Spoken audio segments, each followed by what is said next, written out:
Hey, Annette, thanks so much for joining us today with the CX Reflex. I'm really excited to talk to you. How are you doing?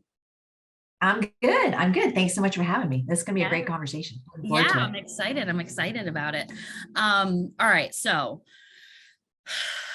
I feel apologies in advance for asking this question, but it does warrant some consideration, I think. I know we're All all right. tired of it. I know that's a doozy. I set that one up bad. I know we're all tired of hearing about it, right? The pandemic, the pandemic, the pandemic. But I mean, it's the reality we live in. How do you think customer experience has been impacted post-COVID? Has it gotten better? Has it gotten worse? And why?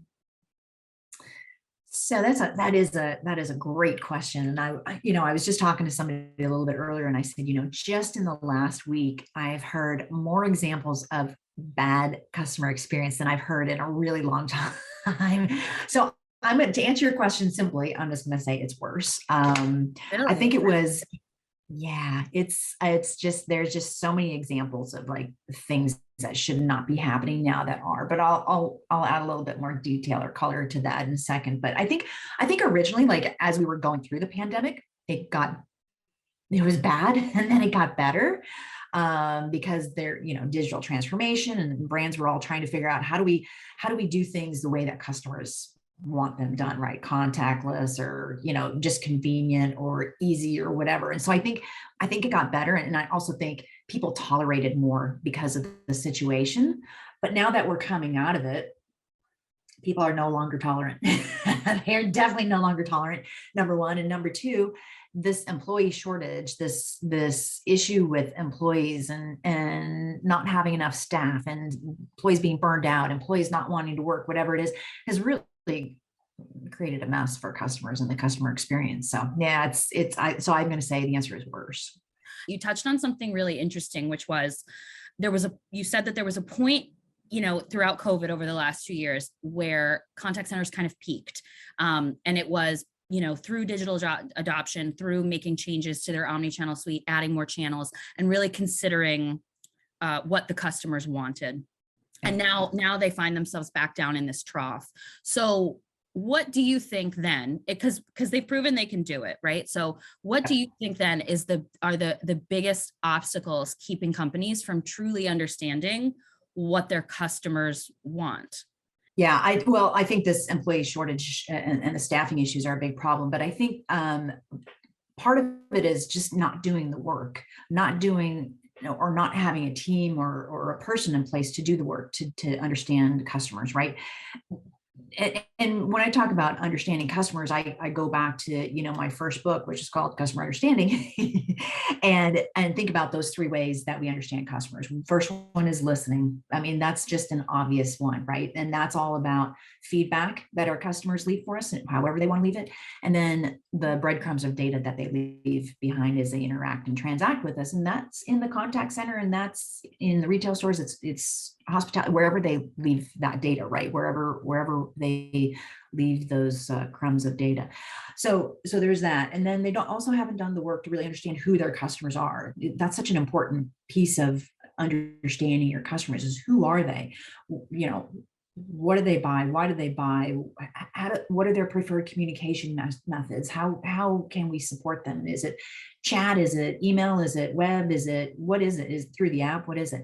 What are their pain points and what problems are they trying to solve, and how can we help them solve those problems? So really doing that work. And then a lot of what we're also not seeing is undertaking the work to understand the experience through journey mapping, right? Mapping out the experience, understanding what it is today, and then working with customers to create the ideal experience of the future. And so that's the work it's either not being done, or they don't have a person or a team who's been hired, or that's their purpose in the organization is to do that, or they just set it aside and they say, you know what, we got it, we understand our customers, we don't need to talk to them.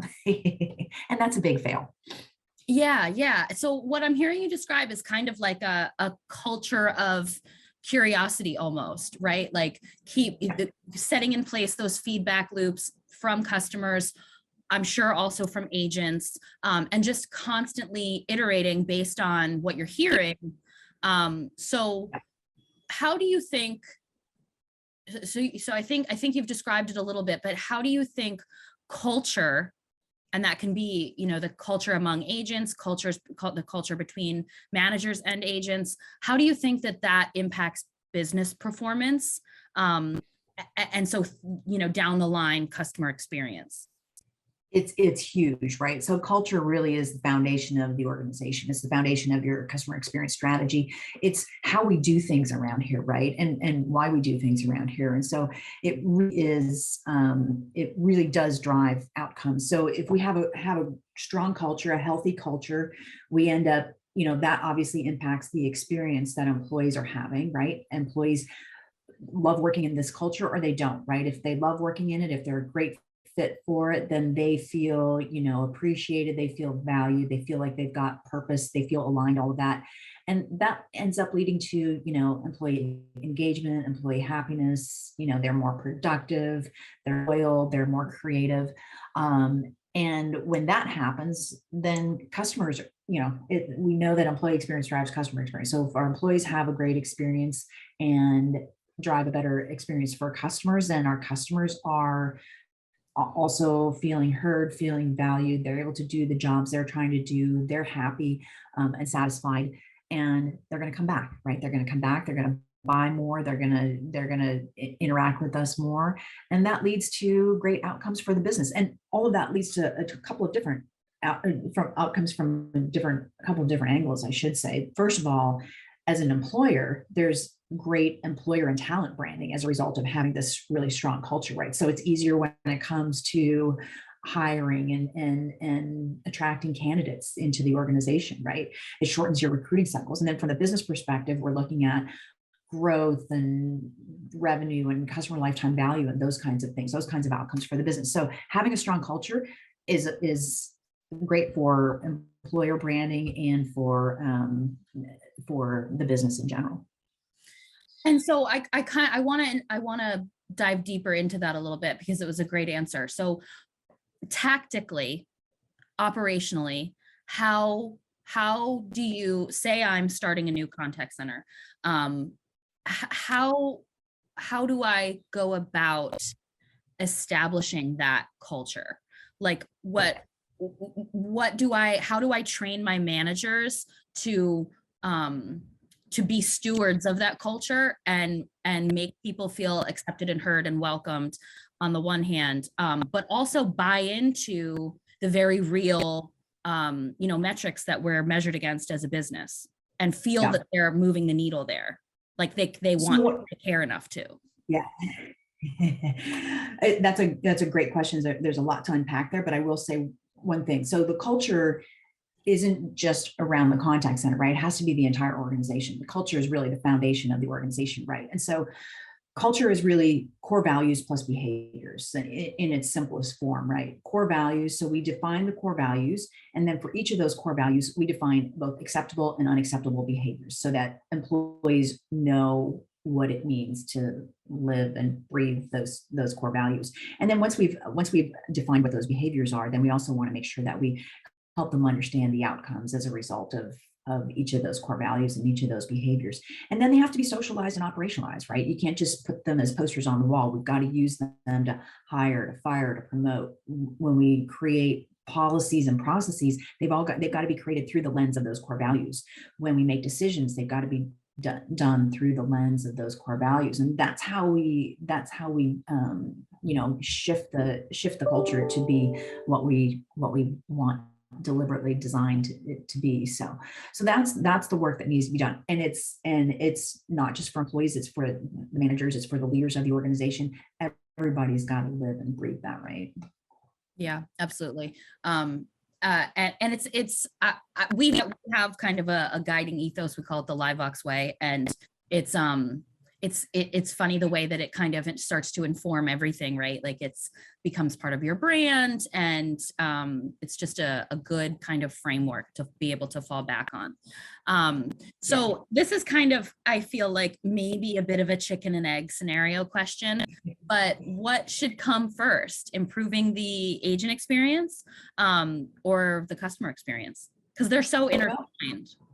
They are totally intertwined. So I have adopted a phrase that comes from a book by Hal Rosenbluth called "The Customer Comes Second."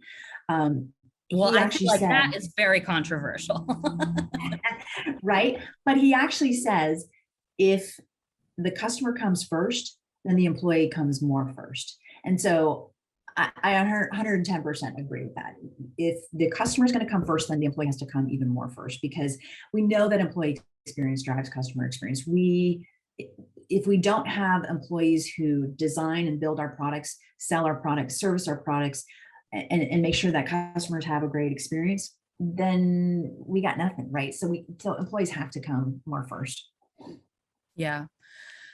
So I think going back to the first question that I asked about the customer experience post-pandemic, do you think that remote work has played a role in that drop off in quality?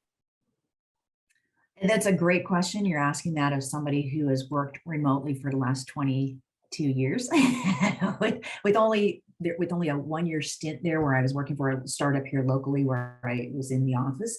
So for me, I don't think that it has impacted. Initially, yes, because there were a lot of people getting used to working from home who had never worked from home.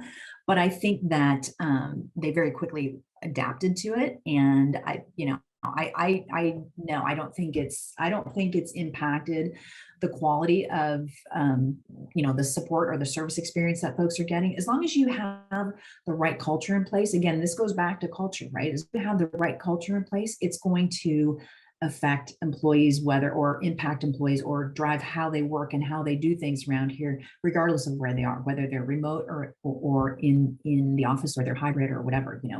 It's really about having that strong culture and having that strong work ethic too, so you can work from home without getting too distracted. It does take a certain skill set, and I think that some really good advice that kind of we have found, because we were doing all of these work from home surveys throughout the pandemic, just to kind of get the pulse and see how people were faring. And I think it's something now that hybrid really does seem to be here to stay. It's a skill you have to hire for. You have to look for that kind of self-direction, self-discipline. Because some people thrive in an office setting, and they need that in-person interaction. Yeah, I think it's definitely something that you have to seek out. So Annette, yeah, you're absolutely right. Just real quick, you're absolutely right. Of course, I would add to that we also, when we hire people, we should also be hiring them to do the job that we hired them to do, right? We don't want to be micromanaging. We don't want to be doing that. We need to just tell them, here's what we need to do, go do it. I hired you. That's the approach that I've always taken in the past when I've hired people, is you bring some value to the table, some experience to the table, what you do, and you do it well. If I tell you, here's what we're looking at, here's the vision, here's where we need to end up at the end of this week, or at the end of the month, or with this project, go do it. That's how it ought to be, right? Right. So we have to think about our employees from that perspective as well, rather than they can work anywhere. I think that's the bottom line. Well, and I think that's what the competition is steep, right? It's people realizing that they can maybe turn to the gig economy, to supplement their income while they find something else. Or there's always your competitor that could be paying more, have better benefits. So it's really kind of an employee market out there. So you did bring up one more question, if you don't mind. We have 5 minutes left now. So you said hire them, have them do the job you hired them for. Like, don't micromanage, trust in their abilities that you saw that you hired them for. So how do you path agents then? How do you pluck someone that, maybe is excelling on the voice channel, is really personable, great business communication style, and path them to manager? Or maybe the opposite of that. Maybe you have somebody who isn't excelling. So how do you kind of course correct for them? Yeah, it's really interesting that you use that as an example, because I just had a conversation with somebody about this the other day, where not everybody is on a course to be a manager. Not everybody should be a manager. I don't know if you saw the gentleman who had been, it was just in the news last week, the gentleman who had been with his company for 84 years. The man was, I think he was 90, forget how old he was, 100 years old or something like that, still working for the same company that he'd been working with for the last 84 years. I think this was in the UK. And he said, and he was in sales. And he basically said, I didn't want to be a salesman. I didn't want to be a manager. I love the work that I do. And that's what I did. And I didn't want to become a manager or move up. So I think what we need to do is we need to talk to people. We need to talk to our people and just ask them and just really have a good understanding of what their career goals are, right? And I think we need to be realistic and realize that not everybody is on a path to be a manager, and be okay with that. Right. So I think that's really an important thing to take into consideration there. Setting them on the right course, though, is really all about meeting with them on a regular basis and having that career conversation on a regular basis. I think we spend a lot of time, if we do one-on-ones. I was always shocked when I was working in the corporate world, how many of my colleagues would say, oh, I don't have one-on-ones with my employees. And I was like, you what? You don't? It was like a novel concept when I brought it up, and I was like, wow, I don't understand. Yeah, I don't understand how you'd keep track of what's going on. Yeah. But well, again, those people probably shouldn't have been managers either. So, right. So, but the interesting thing is that we need to have those, when we have those one-on-one conversations, we need to make sure that we incorporate not just, hey, here's feedback, or what are you doing, or what are you working on, but talk future and really get to understand where each employee wants to go going forward. So I don't know if that answered your question. No, that absolutely does answer. That absolutely does answer the question. And I think now, especially now more than ever, I mean, I think you could maybe skate by in an office setting where you're, having the water cooler catch up and you're, crossing in the halls, crossing paths. But now with work from home, you need to err on the side of over communication, because otherwise I just don't know how you have any idea what's going on. Agreed. Yeah. So, yes. Seriously, like I said, I've been working from home for the last 20 some years, and exactly that, and I had teams that were, the largest team that I had 25. I had 25 people reporting to me. I had one-on-ones with them every week or every other week, right? How did you get anything else done? You don't. You really don't. But one-on-ones, and we didn't have Slack at the time. We had Yammer, and we had other things. So just communicating with people on a regular basis, and just like you said, over communicating is huge, absolutely huge. But at the same time, don't be sort of overbearing where it's like, you don't want to, you're not a hover. You don't want to be a hoverer, but you want to make sure that people know that the door is open, and I'm green on Slack, so hit me up, right? Yeah, exactly. So exactly. Annette, where can we find you?